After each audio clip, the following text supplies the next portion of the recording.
देखिए 2026 में जो नीट का पेपर लीक हुआ था ना, इसके पीछे लातूर है। मतलब जहाँ से पेपर लीक हुआ था ना, वो जो सिटी है वो लातूर है। और इस सिटी के बारे में जितना मैं अच्छे तरीके से बता सकता हूँ ना, उतना मुझे नहीं लगता कि कोई और बता सकता है, क्योंकि इस सिटी के अंदर मैं खुद यहाँ का लोकल का लड़का हूँ। और यहाँ के ज्यादातर लोकल लोगों को और यहाँ के स्टूडेंट को है ना, ये बात अच्छी तरीके से पता है कि लातूर के अंदर नीट का पेपर किस तरीके से आता था। और हाँ, अगर आपको लग रहा है कि बस 2026 का नीट का पेपर आया था, नहीं, आप गलत हो, क्योंकि इससे पहले भी नीट का पेपर लातूर में आता था। आप देखिए, ये जो मोटे गांवकर सर दिख रहे हैं आपको और पीछे पीवी कुलकर्णी, इन दोनों को मैं अच्छे तरीके से जानता हूँ, क्योंकि आज से लगभग 10 साल पहले 2016 बैच में मैं इनका स्टूडेंट रहा हूँ। मतलब डायरेक्टली इनका नहीं, लेकिन मतलब उस टीविशन एरिया का मैं हिस्सा रहा हूँ, जो कि आगे चल के मैं बताऊंगा कि टीविशन एरिया क्या है। देखिए, लातूर बहुत बड़ी सिटी नहीं है, लेकिन लातूर अपना एजुकेशन सिस्टम की वजह से और अपनी राजनीति की वजह से बहुत अच्छी तरीके से जाना जाता है, और दोनों के अंदर उसका बहुत बड़ा कद है लातूर का। लेकिन लातूर एक छोटी सिटी है। तो फिर सबसे पहले है ना, हम लातूर पैटर्न को समझते हैं, मतलब लातूर एजुकेशन पैटर्न को समझते हैं, क्योंकि लातूर टॉप 3 में आता है महाराष्ट्र के अंदर उसके एजुकेशन की वजह से। देखिए, लातूर के अंदर है ना बहुत सारे अच्छे अच्छे स्कूल है, जिसके अंदर टॉप पे देश केंद्र विद्यालय आता है, फिर केशव राज महाविद्यालय आता है, फिर सरस्वती स्कूल आता है, फिर शंभोलिंग स्कूल आता है, जहां पर मैं खुद पढ़ा हूँ 5 से 10 तक। मेरी पढ़ाई जो है ना उसी स्कूल के अंदर हुई थी, और ये लगभग देश केंद्र से कनेक्टेड एक ब्रांच थी। और मेरे जो पढ़ाने वाला सब कुछ जो स्टाफ था ना, वो लगभग देश केंद्र से था, मतलब आधा स्टाफ तो वही का था इस शंभुलिंग के अंदर। तो फिर है ना, लातूर के अंदर जो कॉलेजेस की बात आती है ना, तब उसके अंदर शाहू एक नंबर पे आता है, मतलब 11-12 के लिए। शाहू बहुत अच्छा कॉलेज है, और यहाँ पर लगभग एडमिशन लेना, मतलब यहाँ पर रहने की इम्पॉसिबल सी चीज है लातूर में शाहू के अंदर एडमिशन मिलना, क्योंकि लगभग ये है ना कॉलेज 97% के आसपास ही क्लोज हो जाता है। इसके बाद 2 नंबर पर आता है दयानंद कॉलेज, जहाँ पर ये मतलब पीवी कुलकर्णी जहाँ पर पढ़ाते थे। ये रहा दयानंद, ये दयानंद कॉलेज है, ये देशी केंद्र, ये केशवराज विद्यालय, और ये शाहू कॉलेज। और लगभग है ना, मैं 2016-17 के अंदर जब था 12th में, तब ये वहां पर पढ़ाती थी भी थे। और फिर 2022 के अंदर पीवी कुलकर्णी वहां से रिटायर हो चुके थे। अभी देखिए, रिसेंटली 2 हफ्ते पहले है ना 10th क्लास का रिजल्ट आया था महाराष्ट्र बोर्ड का। लगभग है ना, उसमें भी 180 में से 104 बच्चे लातूर के ही थे, मतलब जिन्होंने 100 में से 100% लिए थे, मतलब जेन्युइन तरीके से। लेकिन है ना, हर साल लातूर के अंदर है ना, मतलब पूरे महाराष्ट्र के बच्चे एक साइड 10th क्लास के, और लातूर के बच्चे एक साइड, मतलब हर साल 100 से ज्यादा बच्चे जो है ना वो लातूर से आते हैं, जिनके 100 में से 100% आते हैं। इसके अलावा 12th में भी है ना, जेई नीट के अंदर भी बहुत सारे, और सीईटी के अंदर भी है ना बहुत सारे बच्चे सेलेक्ट हो जाते हैं अलग अलग संस्थानों के अंदर, मतलब कॉलेज के अंदर। और इसके अलावा पूरे भारत के अंदर अभी रिसेंटली नीट के अंदर जो सबसे बड़े शहर उभर कर आए हैं ना, मतलब जहां से सबसे ज्यादा बच्चे सेलेक्ट हो रहे हैं, वो कोटा के बाद है ना लातूर और सीकर, मतलब राजस्थान का सीकर और महाराष्ट्र के अंदर लातूर। ये जो 2 छोटे छोटे शहर है ना, इन 2 छोटे शहरों से बहुत सारे बच्चे सेलेक्ट हो रहे हैं इन मतलब कॉलेजेस के अंदर। और इसके अलावा लातूर के अंदर बहुत सारे अच्छे अच्छे और भी स्कूल कॉलेजेस है, जिनका अच्छा खासा नाम है, लेकिन मैंने जो है ना बस टॉप टॉप के जो जितने भी स्कूल एंड कॉलेज है उनके नाम बताया। पर इसके अलावा ये जो एमआईटी ग्रुप है ना, जो मतलब यूनिवर्सिटी है पुणे के अंदर, इसका मेन हेड ऑफिस है, वो भी लातूर से निकला था। मतलब इसके जो मेन संस्थापक है विश्वनाथ कराड जी, ये भी लातूर से बिलोंग करते हैं। तो फिर ये जो एमआईटी ग्रुप है ना, वो अपने अच्छे एजुकेशन सिस्टम के लिए जाना जाता है इंजीनियरिंग के अंदर। अब देखिए, लातूर के अंदर है ना, हम ट्यूशन एरिया से शुरुआत करते हैं। देखिए, लातूर में ट्यूशन एरिया अगर आप आए ना, मतलब ट्यूशन एरिया उसको कहते हैं जहाँ पर है ना 11th-12th की कोचिंग क्लासेस दी जाती है। अगर आप डायरेक्टली लातूर में कोचिंग क्लासेस बोलोगे ना कहाँ पर है 11th-12th की, कोई नहीं बताएगा कहाँ पर है। लेकिन हाँ, अगर लातूर में आप डायरेक्टली ट्यूशन एरिया कहाँ पर है ये पूछोगे ना किसी से, डायरेक्टली बोल देगा कि कहाँ पर है। लेकिन हाँ, अगर आप उनसे डायरेक्टली पूछोगे ना कि लातूर में ट्यूशन एरिया का किंग कौन, तो फिर डायरेक्टली बोलेंगे मोटे भाई। मतलब लातूर में ट्यूशन एरिया का किंग कौन, तो मोटा भाई, मोटे गाँवकर सर, ये वहां पर चलता है। मतलब इनका इक्का चलता है लातूर में ट्यूशन एरिया के अंदर। ये बहुत बड़ा ब्रांड है लातूर के अंदर, और इनका कॉम्पिटिटर फिलहाल तो कोई नहीं है, और आगे भी मुझे नहीं लगता कि कोई होगा। लेकिन अब तक है ना, इनका बस एक ही कॉम्पिटिटर हुआ करता था, लेकिन अब वो नहीं है, मतलब कि इस दुनिया के अंदर ही नहीं है। देखिए, इनका आरसीसी कोचिंग क्लास है। आरसीसी कोचिंग क्लास का मतलब होता है रेणुका कोचिंग क्लासेस। और ये है पीवी कुलकर्णी सर।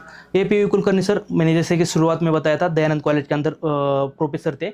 ये वहाँ पर है ना केमिस्ट्री सब्जेक्ट पढ़ाते थे, और बेहतरीन बहुत अच्छी तरीके से केमिस्ट्री सब्जेक्ट पढ़ाते थे। अब देखिए, इनका जो आरसीसी कोचिंग क्लास है ना, इनके पास हर साल 10,000 से ज़्यादा छात्र पढ़ने के लिए आते हैं, और इस साल भी है ना ये नंबर लगभग 14,000 है।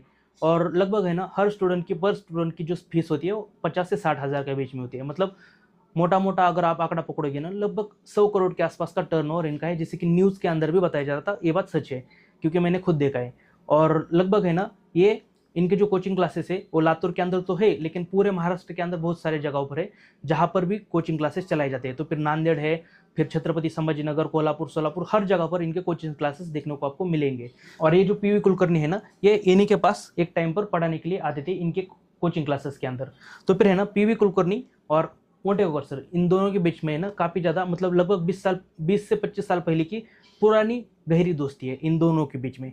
तो फिर ये काफी ज्यादा गहरे दोस्त है और इनफैक्ट है ना ये गुरु मानते हैं इनको, मतलब ये सीनियर है और गुरु भी मानते हैं, लेकिन है ना दोस्ती तो बहुत ज्यादा है इन दोनों के बीच। तो फिर अभी रिसेंटली हुआ क्या, लगभग 2019 के अंदर है ना इनका जो सिलेक्शन है ना एनटीए के अंदर हुआ था। तो फिर 2019 से ये एनटीए के सदस्य थे पीयू कुलकर्णी सर। तो फिर अभी आप देखिए 3 तारीख को एग्जाम था, 3 मई को नीट का, लेकिन इनके पास लगभग है ना 23 अप्रैल को, मतलब लगभग नीट के पेपर के मतलब कि नीट का पेपर होने से लगभग 10-11 दिन पहले इनके पास नीट का ओरिजिनल वाला पेपर आ चुका था। और हाँ अभी ये ऑफिशियल भी है ना, सीबीआई के पास ये इन्फॉर्मेशन आ चुकी है, मतलब सबूत मिल चुके हैं कि सीबीआई को कि इनके पास ये पेपर आ चुका था 23 अप्रैल को इनके पास ये पेपर आ चुका था। मतलब पूरे भारत में एक में वो ये व्यक्ति थे जिनके पास ये पेपर था। हाँ इनके पास तो हो गए क्योंकि एनटी के सदस्य थे। तो फिर आप देखिए इनकी कहानी की शुरुआत कैसी होती है। तो फिर मिडल ऑफ अप्रैल, मतलब अप्रैल के मिडल ऑफ मंथ के अंदर है ना इन दोनों का कन्वर्जेशन होता है, होती है कि हम मतलब इन्हें है ना पेपर चाहिए था नीट का। और लगभग है ना अगर आपको पता मतलब आपको ऐसा लगता है कि नहीं इनके मतलब ये है ना मोटे होकर सर इनसे पेपर फ्री में या फिर 20-30 लाख रुपए में लेते होंगे, बिल्कुल नहीं। क्योंकि पीवी कुलकर्णी सर 20-30 लाख रुपए में अपना करियर दाव पर बिल्कुल नहीं लगाएंगे, क्योंकि मैं इनको जितनी अच्छी तरीके से जानता हूँ ना, ये कई करोड़ की बात होगी। और लातूर में भी है ना हर कोई बोल रहा है कि कई करोड़ की डील हो चुकी है। और इवन है ना सीबीआई को भी यही लगता है कि ये डील कई करोड़ में हुई थी इस नीट पेपर लीक की, मतलब पीयू कुलकर्णी सर के साथ। तो फिर फिलहाल है ना सीबीआई वो अकाउंट्स तलाश रही है जहां से ट्रांजेक्शन किया। तो फिर लगभग है ना ये इनके साथ डील कर लेते हैं पीयू कुलकर्णी के साथ, और पीयू कुलकर्णी है ना मतलब इनको भी बना लेते हैं। अब देखिए ये कौन है, ये मनीषा मांद्रे है। ये जो है ना मनीषा मैम, ये भी एक प्रोफेसर है, बायोलॉजी की प्रोफेसर है, और ये एनटीए का एक सदस्य थे। मतलब ये इनके पास भी है ना पूरी तरीके से एक्सेस था कि ये क्वेश्चन पेपर नीट का सेट कर सकती थी और क्वेश्चन देख भी सकती थी। तो फिर मनीषा मैम और पीयू कुलकर्णी सर इन दोनों ने है ना मिलकर, मतलब ये इनके पास आए और ये इनके पास आए। इन्होंने केमिस्ट्री के पूरे पेपर के क्वेश्चन दिए और इन्होंने है ना बायोलॉजी के क्वेश्चन के पेपर थे, इन दोनों ने मिलकर इनको दिए, मतलब मोटे गोवर सर को। और ये एग्जैक्टली 23 को हुआ था, 23 अप्रैल। अब देखिए पीवी कुलकर्णी सर के पास है ना केमिस्ट्री का पेपर तो आ चुका था, इसके अलावा बायोलॉजी का भी पेपर उनको मिल चुका था। लेकिन अगर कोई पेपर बचा था तो फिर होता फिजिक्स का पेपर। तो फिर फिजिक्स का पेपर भी है ना उन्होंने, पुणे की एक मैडम है और मतलब उनका नाम है मनीषा हवलदार, वो भी एनटीए का हिस्सा थे। मतलब ये भी है ना इनके पास भी पूरा एक्सेस था, ये भी क्वेश्चन पेपर वहां पर सेट कर सकती थी नीट का, और इनको पेपर देखने का भी वहां पर है ना एक्सेस था। लेकिन पेपर देखने का एक्सेस तो कंफर्म था इनके पास। तो फिर इसी के थ्रू है ना, इस एक्सेस के थ्रू इन्होंने पूरा पेपर बाहर निकाला और ये पेपर इनको दिया पीवी कुलकर्णी को। तो फिर पीवी कुलकर्णी सर के पास ऑलमोस्ट सभी पेपर आ चुके थे, फिजिक्स, केमिस्ट्री और बायो। और ये पेपर तो बाद में मोटेगांवकर सर के पास पहले से, मतलब सबसे पहले उन्हीं के पास पहुंच गए थे। अब देखिए इस पूरे मामले के अंदर है ना 20-30 लाख रुपए की बात कहां से आती है, यही से आती है। अब मैं जहां से आपको बताऊंगा, देखिए 23 अप्रैल को ये पेपर है ना मोटेगांवकर सर के पास पहुंच गया था। अब ये बात शुरू होती है इन मनीषा मैम के पास से, मतलब ये मनीषा वाघमारे है और ये मतलब एक ब्यूटी पार्लर का बिजनेस भी चलाती है अपना। तो फिर ये देखिए ये मनीषा वाघमारे जी है ना, मतलब कि जहां पर ये प्रोफेसर मैम रहती थी ना मनीषा जी, तो फिर वहीं पर है ना ये भी किराए पर रहती थी, मतलब इनकी पड़ोसी थी ये मनीषा वाघमारे। और इन दोनों की तो अच्छी दोस्ती थी, लेकिन है ना इनके वजह से, मतलब ये दोनों साथ में एनटीए का सदस्य हिस्सा होने के कारण है ना इन दोनों की जान पहचान अच्छी थी, और इनके जरिए है ना इन दोनों की जान पहचान हो गई थी, मतलब आज से कुछ सालों पहले। तो फिर ये दोनों भी है ना काफी ज्यादा अच्छे गहरे दोस्त बन गए थे, और इनके फैमिली के साथ इनके फैमिली के काफी ज्यादा अच्छे पास वाले कनेक्शन बन गए थे। तो फिर है ना 23 अप्रैल को जब पेपर मोटेगांवकर सर के पास पहुंचा, तब उसके लगभग 2-4 दिन बाद है ना इन्होंने गलती से इनको ये बात बता दी कि मेरे मोटेगांवकर सर के साथ एक डील हुई है क्वेश्चन पेपर को लेके नीट के। अब जैसे इनको पता चला, 27 अप्रैल के आसपास की बात है ये, तो फिर जैसे इनको पता चला ना, तब इनके दिमाग के अंदर एक लालच फूटा, दिमाग के अंदर एक बत्ती जली। इन्होंने क्या किया, अब देखिए असली प्लान है, वैसे तो मास्टरमाइंड ये है, लेकिन प्लान शुरुआत में इन्होंने बनाया। अब देखिए मनीषा मैम जो है ना, ये इनको सजेशन देती है, इनको बोलती है कि देखिए अगर आपके पास पेपर है ना क्वेश्चन पेपर, तो फिर आप और ज्यादा पैसे कमा सकते हैं। मतलब कि है ना अगर आप हर एक स्टूडेंट से 10 लाख रुपए चार्ज करते हो, और अगर आप 100 या 150 स्टूडेंट को भी पेपर देते हो ना, तो फिर आप है ना और कई करोड़ रुपए कमा सकते हो। मतलब 10 लाख रुपए का बिजनेस है और 100 या फिर 150 स्टूडेंट से 10 से 15 करोड़ रुपए कमाए जा सकते हैं। ये बिजनेस आइडिया इनका था और इनको दिया। तो फिर जैसे मनीषा मैम ने इनको पीयू कुलकर्णी सर को ये आइडिया दिया ना, सजेशन दिया ना, तब इनके दिमाग के अंदर भी लालच का और लड्डू फूटा। तब इन्होंने भी है ना एक पूरा एक अपना अलग तरीके से प्लान बनाया, और इस प्लान के अंदर है ना इनको भी मतलब मनीषा, ये जो प्रोफेसर थी, दोनों का नाम सेम ही है वैसे, इनको है ना, इन प्रोफेसर मैम को शामिल कर लिया। अब प्लान ये था, देखिए, कि ये जो मनीषा वाघमारी थी, ये लाएंगे स्टूडेंट को, और ये स्टूडेंट को लाएंगे इनके पास, और ये इन स्टूडेंट को लेके इनके घर पर जाएगी, जो कि पुणे का घर है इनका, लातूर का नहीं। तो फिर ये जो इनका पुणे का घर है ना, उस पुणे के घर के अंदर सभी स्टूडेंट को लेके जाया जाएगा, और वहां पर जाके है ना, ये सारा क्वेश्चन पेपर दिया जाएगा। और इन्होंने है ना, मतलब इन्होंने इसलिए पुणे का घर इनका चूज किया था, क्योंकि अगर मतलब इनका प्लान था, अगर है ना, मतलब इनका मानना था कि अगर हम ऑनलाइन तरीके से पेपर सेल करेंगे ना, व्हाट्सएप या फिर किसी भी लिंक के थ्रू है ना, तो फिर ये पेपर स्टूडेंट के पास जाने के कारण है ना, कहीं पर भी लीक हो सकता था, और स्टूडेंट ऐसा कर सकते थे। इनको अच्छी तरीके से ये बात पता थी, इसलिए इन्होंने है ना, फ्रंट टू फ्रंट, मतलब आमने सामने बैठकर पेपर देने की बात कही थी। तो फिर ये इनका पूरा मास्टर प्लान बन जाता है, इनके पास डील आती है, इनको बस है ना अभी स्टूडेंट लेके आना था, और ये भी इनके साथ जुड़ चुकी थी। तो फिर ये जो मनीषा मैम थी ना, ये क्या करती है, इनके पास जाती है। अब ये है धनंजय लोखंडे। अब ये जो लोखंडे भाई साहब है ना, ये क्या करते हैं, ये एक दलाल है, छोटे मोटे दलाल आप इनको मान सकते हो, जो कि हमारे लातूर के अंदर मेरे बगल वाला जो डिस्ट्रिक्ट है धाराशिव, यहाँ पर है ना इनकी अच्छी खासी पकड़ है। अब यहाँ से है ना, एक कुछ स्टूडेंट को पकड़ कर लाते हैं, मतलब जिन जिन लोगों को पेपर चाहिए, इनको है ना ढूंढ ढूंढ कर लाते हैं इनके पास। लगभग 15-20 स्टूडेंट को लेकर आते हैं, और ये जो है ना, मतलब पीवी कुलकर्णी के पास उन स्टूडेंट को भेजती थी। अब यहाँ पर तो सब कुछ खेल ठीक चल रहा था। अब देखिए, यहाँ पर है ना, दो ओपिनियन बनती है। यहाँ पर जो भी आगे कहानी हुई ना, वहां पर दो ओपिनियन खुलते हैं। अब देखिए हुआ क्या था, ये जो मनीषा मैम थी ना, ये मनीषा मैम इस शुभम के पास जाती है, मतलब शुभम खेरनार, ये जो है ना नासिक का एक कोचिंग क्लास वाला लड़का है, ये दोनों मिलकर है ना, इस शुभम खेरनार को पेपर सेंड करते हैं व्हाट्सएप के जरिए। और लगभग है ना, इनकी जो डील थी ना, वो 10 लाख रुपए में हुई थी, और ये शुभम ही था जिसने है ना, ये नासिक के अंदर पेपर लिया, और नासिक से ये पेपर उसने हरियाणा राजस्थान के अंदर 15-15 लाख में सेल किया। मतलब राजस्थान के सीकर के अंदर जो पेपर पहुंचा था ना, ये यही से हुआ था। मतलब जो असली ये जो कांड हुआ, जहां पर है ना पेपर लीक की बात हुई ना, ये यहाँ से हुई। मतलब इन्होंने जैसे ये पेपर है ना व्हाट्सएप के थ्रू इनके पास भेजा, इस शुभम खेरनार के पास, ये पेपर यहाँ से पूरा भारत भ्रमण के लिए निकला, और उड़ता उड़ता केरल तक पहुंच गया। अब देखिए, यहाँ पर जो मैं दो ओपिनियन बोल रहा था ना, मतलब दो ओपिनियन क्या थे। अब देखिए, कुछ लोग बोलते हैं कि इन्होंने पीवी कुलकर्णी को बिना पता लगाए, मतलब चोरी चुप कर है ना, ये पेपर सेल किया इस शुभम के पास, ये शुभम खेरनार के पास पेपर सेल किया, ऐसा कुछ लोग बोलते हैं। और शुभम ने है ना ये पेपर आगे भेज दिया। और कुछ लोग क्या बोलते हैं कि नहीं, इन दोनों को पहले से पता था, मतलब इन्होंने जानबूझकर है ना इस शुभम के पास, जो कि नासिक का लड़का था शुभम, इसके पास जानबूझकर इन दोनों ने ऑनलाइन ही मिलकर ये पेपर शुभम के पास भेजा था। लेकिन मुझे नहीं लगता कि इन्होंने, क्योंकि ये पेपर जानबूझकर शुभम के पास भेजा होगा इन दोनों ने मिलकर। और हाँ, अगर ये शुभम के पास पेपर ऑनलाइन भेजते ना, तो फिर ये स्टार्ट में ये अपना ऑफलाइन वाला स्कैंडल चलाते ही नहीं। मतलब ये जो है ना, स्टूडेंट को वहां पर बुलाते थे अपने घर पर, और वहां पर है ना क्वेश्चन पेपर अपने हाथ से लिख कर देते थे, जो कि नीट के अंदर आने वाला है, वो सारे क्वेश्चन हाथ से लिख कर देते थे और रटवाते थे क्वेश्चन के आंसर।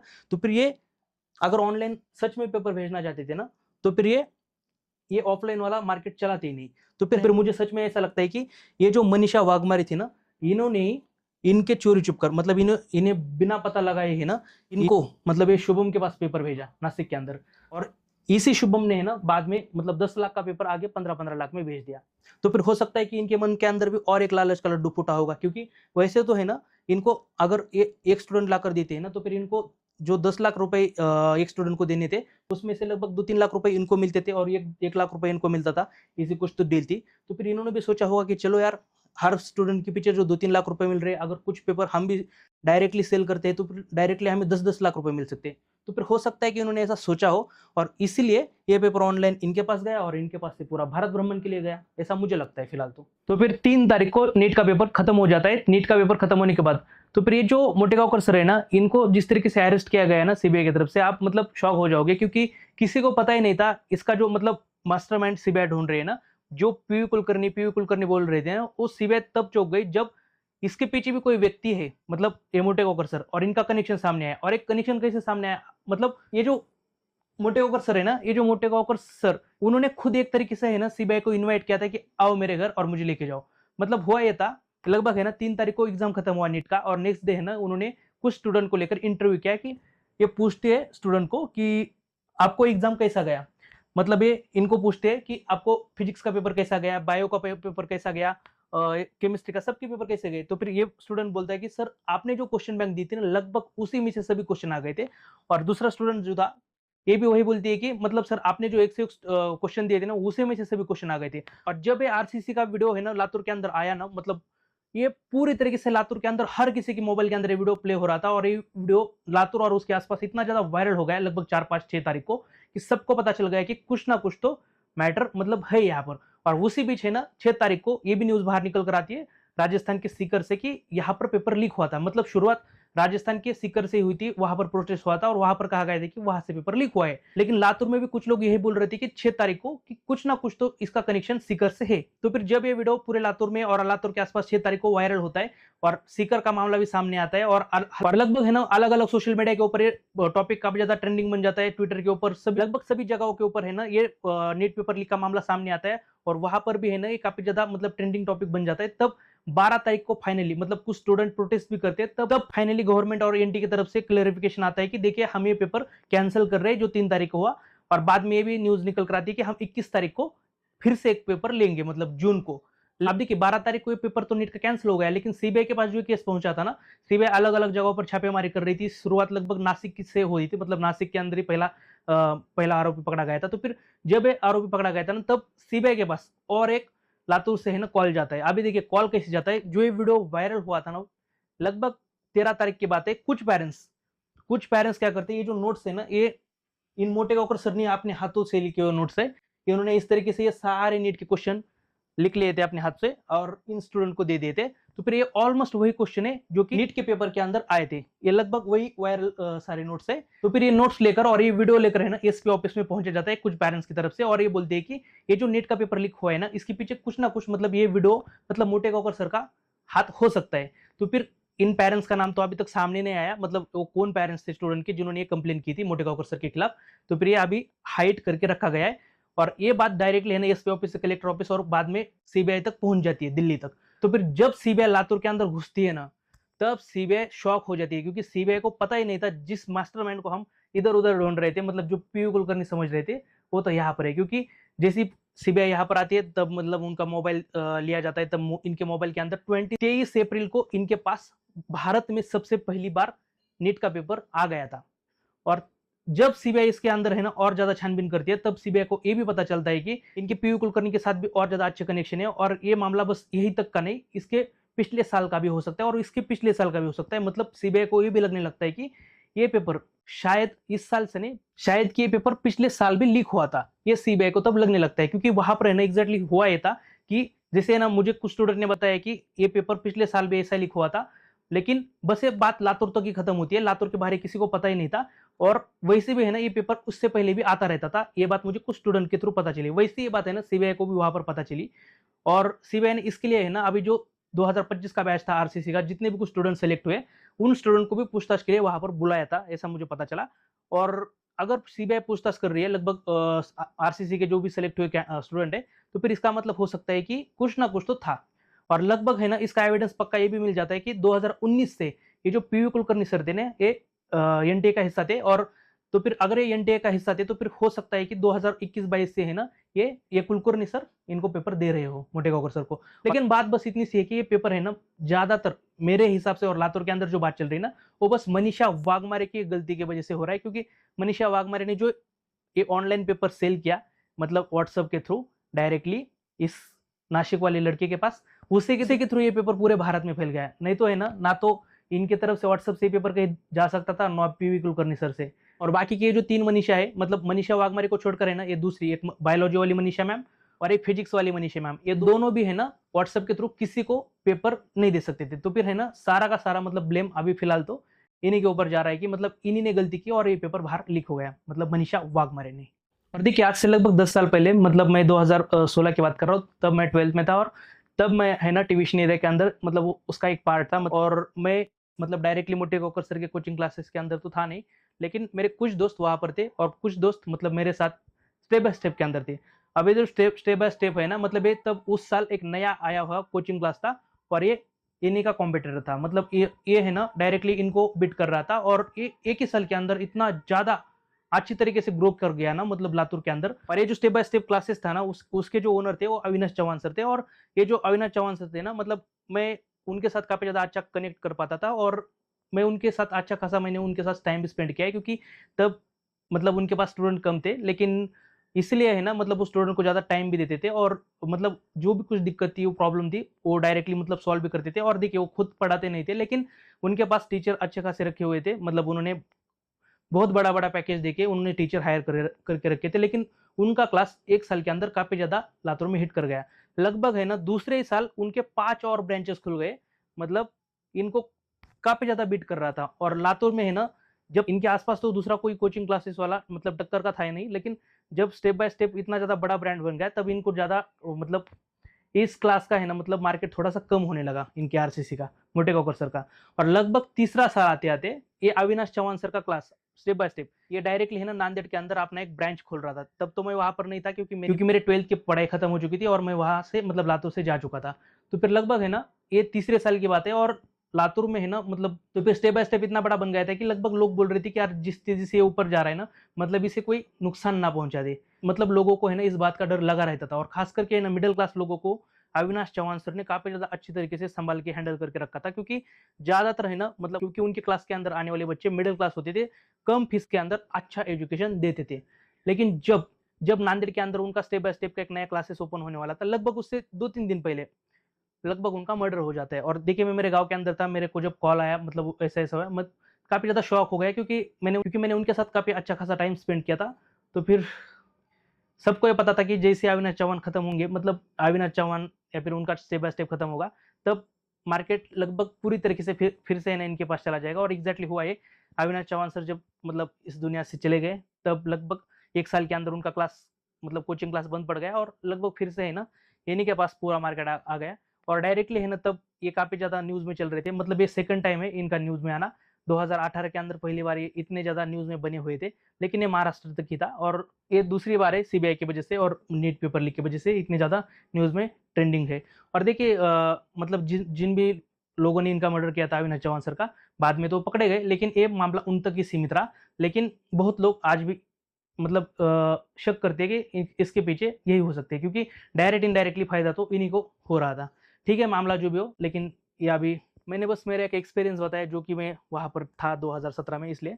और देखिए मतलब इनके क्लास के अंदर की जो बातें थी ना, मतलब ये काफ़ी ज़्यादा इंटरेस्टिंग थी। ये इस तरीके से मोटे होकर सर बात करते थे, जैसे कि ना देखना यार, मैं एक दिन लातूर के अंदर मेरा आरसीसी का ऑफिस ऐसा बनाऊँगा, मतलब कि महाराष्ट्र के सीएम से भी बड़ा ऑफिस में आरसीसी का लातूर में बनाऊँगा। इस तरीके की बातें करते थे और इनके पास था इतना पैसा कि ये बना भी सकते थे। लेकिन फिर बात, हाँ, एक और बात टैक्स की। ये है ना क्लास के अंदर एक बात सबसे ज़्यादा मतलब स्टूडेंट को पढ़ाते समय बोलती थी कि देखो यार, मतलब लोगों को है ना इनसे काफ़ी ज़्यादा शिकायत रहती है कि ये टैक्स नहीं भरते। हाँ, ये बात सच है कि वो टैक्स भी नहीं भरते, लेकिन ये बात डायरेक्टली ओपन लो स्टूडेंट के सामने बोलती है कि हाँ, नहीं भरता टैक्स, जाओ जो करना है कर लो। एक बार तो कलेक्टर के सामने बोल दिया, लेकिन है ना इन मतलब डर नहीं था किसी बात का।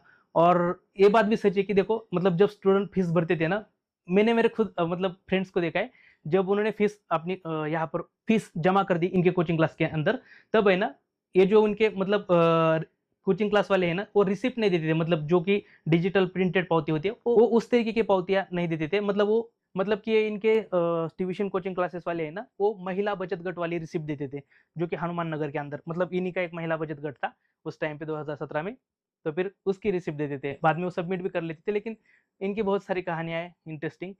काफ़ी मतलब इन्हें हर कोई जानता है लातूर के अंदर, और हर घर के अंदर अभी इनका टॉपिक चल रहा है, क्योंकि लातूर एजुकेशन के अंदर बहुत ज़्यादा अच्छा है। और इसके पीछे है ना कहीं न कहीं महाराष्ट्र के एक चीफ मिनिस्टर विलासराव जी देशमुख थे, क्योंकि ये फाउंडेशन उन्होंने खड़ा कर दिया था। और देखिए उनकी कुछ 2-3 लाइन मुझे काफ़ी ज़्यादा याद आती है, जब मतलब लातूर पॅटर्न की बात आती है। देखिए वो कहते थे, मतलब ये मराठी लाईन आहे, "लातूर म्हणजे शिक्षणाचं माहेरघर आणि लातूरचं यश म्हणजे 52 कशी सोनं आहे." मतलब ये उनकी लाइन थी, मैं इसको हिंदी में ट्रांसलेट नहीं कर सकता, लेकिन जो भी लाइन्स थी काफ़ी ज़्यादा अच्छी है। और आज भी मुझे लाइन्स काफ़ी ज़्यादा अच्छी तरीके से उनकी याद आती है। तो फिर जो कुछ था यही था। Thank you for watching me.